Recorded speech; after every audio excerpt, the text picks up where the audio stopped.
to the I&D podcast. I'm your host, Dennis Dunicic. Now remember to subscribe to our channel and join our growing international community. Let's get right into our main story today, which concerns a Russian troop buildup in the country of Belarus. Now, what is going on is just a smaller part of the much larger Russo-Ukrainian crisis, which we have been reporting on extensively over the past week and a half, 2 weeks.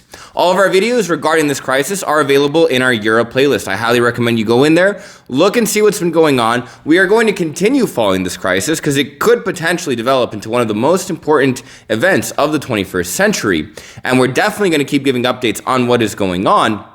But today, we're going to focus on specifically Belarus and what the Russian soldier buildup in Belarus means. Now, I do want to give some quick background to people that are just now tuning into this episode and are a little bit unfamiliar with the Russo-Ukrainian crisis. Now, some of you may already know, but some of you may not know, the crisis is basically concentrating on the fact that Russia has built up anywhere between 100 to 130,000 soldiers on Ukraine's border, specifically the northern and eastern borders of Ukraine.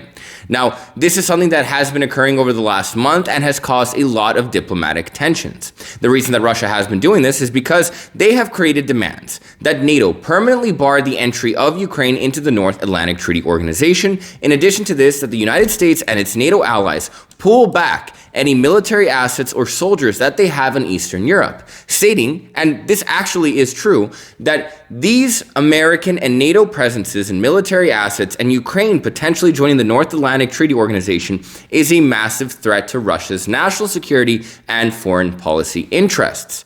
Now, this is actually a fact. Russia previously, especially while it was the leading member of the Soviet Union, its geopolitical sphere of influence extended all the way to Eastern Germany. Today, that's no longer the case, and the West has encroached completely into Russia and is now wanting to encompass Ukraine into its sphere of influence. Now, the United States and its NATO allies obviously are working in their own spheres of interest and want to increase their national and foreign policy interest. The United States has a full right to defend any member state, any potential member state that it wants, and to open up membership for any country. Now, diplomatic talks have stalled, though they are continuing, and pretty much everyone involved wants to find a peaceful solution to what is going on. But let's focus on Belarus. Now, as Russia has amassed between 100 to 130,000 soldiers north and east of Ukraine alongside the nation's borders, roughly 30,000 of these soldiers have been in Belarus, and the number is increasing on a daily basis, rapidly. Within Belarus, specifically Minsk, which is the capital city of Belarus, there are Russian infantry units, Russian special forces, Russian advanced aircraft, Russian artillery, and short-range ballistic missiles. In addition to this, there are several units of the S-400 ground-to-air anti-ballistic system. Now, Russia is obviously building up its defense capacities and capabilities in Belarus. But why is this so relevant, and why is Belarus so important for the greater Russo-Ukrainian crisis? The reality is that if tensions reach a breaking point and Russia does invade Ukraine, Belarus provides an excellent, perfect staging point and forward operations base for attacking not just Ukraine, but more importantly, their capital city of Kyiv.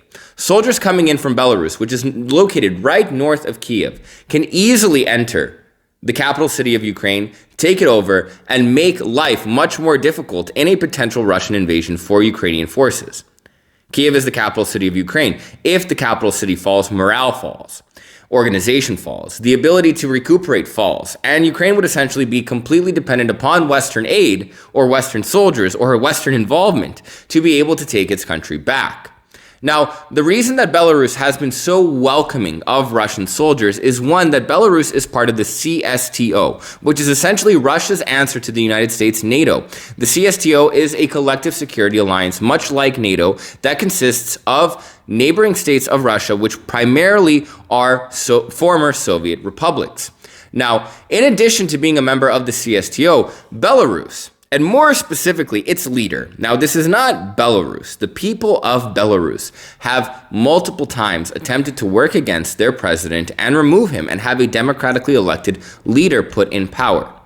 But the president, Alexander Lukashenko, has a very key interest in having as close of a relationship as possible with Russia, and more specifically, the president of Russia, Vladimir Putin.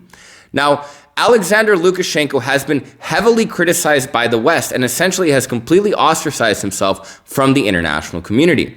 He is commonly referred to as Europe's last dictator because his government is extremely undemocratic. Alexander Lukashenko is the first and current president of the modern-day independent nation of Belarus. And he's developed extremely close ties to Russia because Alexander Lukashenko needs to have a presence like any other country and any other world leader on the international sphere.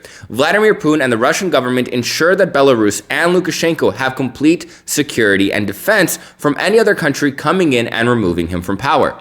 The United States has been alleged, and from information that I personally have seen from living in Europe, and I can confirm this, though I'm not going to give any sources, the reality is that the United States has had ambitions of removing Alexander Lukashenko from power and assisting democratic movements that are located in Belarus. So Lukashenko is pretty much open for business for anything that Vladimir Putin or the Russian military wants. Now, in addition to being an excellent staging point, being just north of Ukraine, Belarus itself is going to provide its own military in the event of an invasion, giving Russia a close geopolitical and geographically neighboring ally in the event of a war. Now, Russia has not been the only party that is increasing the presence of its soldiers. Now, the number of soldiers and the amount of military resources is significantly higher than what the United States is doing. However, the U.S. has kind of began to give an answer for this buildup. Now, U.S. President Joe Biden is now currently sending 2,000 United States-based soldiers to Germany and Poland. Now, currently, we have a large amount of soldiers located in Europe, primarily in Germany and Poland. It's around 70 to 80,000 U.S. soldiers located across Europe in general.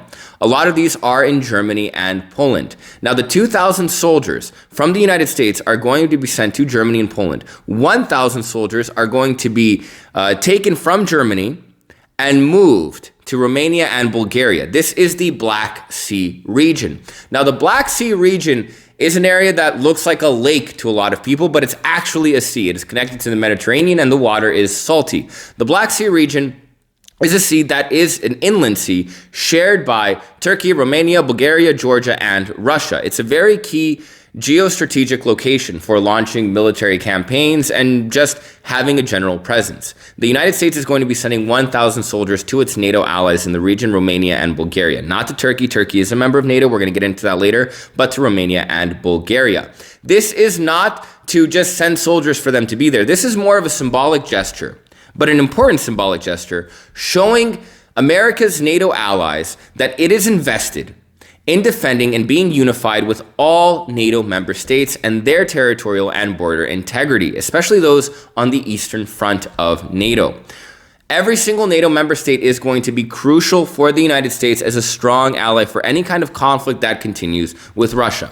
Not militarily, but in terms of economic sanctions. Now, we've talked about sanctions before, and I'm not going to go into details with them, but in the event that Russia does invade Ukraine, U.S. sanctions could potentially completely cripple the Russian economy and put the invasion to an end. But in order for that to happen, Europe has to be on board. And for Europe to be on board, the United States, especially after Donald Trump's administration, has to demonstrate its willingness and its commitment to its international allies. Now, many other NATO member states have been sending soldiers and have been sending military assets in and around Ukraine to prepare the nation in the event of a potential invasion. Now, the Ukrainian leadership is continuing to state that there is no cause for concern and that an invasion is not imminent. There is no immediate threat of an invasion. Now, the Ukrainian Ministry of Foreign Affairs has acknowledged that yes, look, a threat exists. Russia could fucking invade us. Tensions exist. And problems do exist. And these are very high tensions, problems, and threats. However, they're nothing higher and they're nothing new over anything that Ukraine has experienced over the last 8 years since Russia annexed Crimea and has been supporting pro-Russian separatist groups in the Donbass region. So basically, Ukraine's saying, look, Yes, there's a lot of tensions, and no, it's not good. It's pretty bad and it's kind of shitty. But the reality is that it's nothing new, and it's not a reason for the people of Ukraine to begin panicking, to begin worrying, or to begin fleeing. In one of our more recent episodes, we recently demonstrated how many Ukrainians are actually preparing in military training, guerrilla tactics to fight a potential Russian invasion.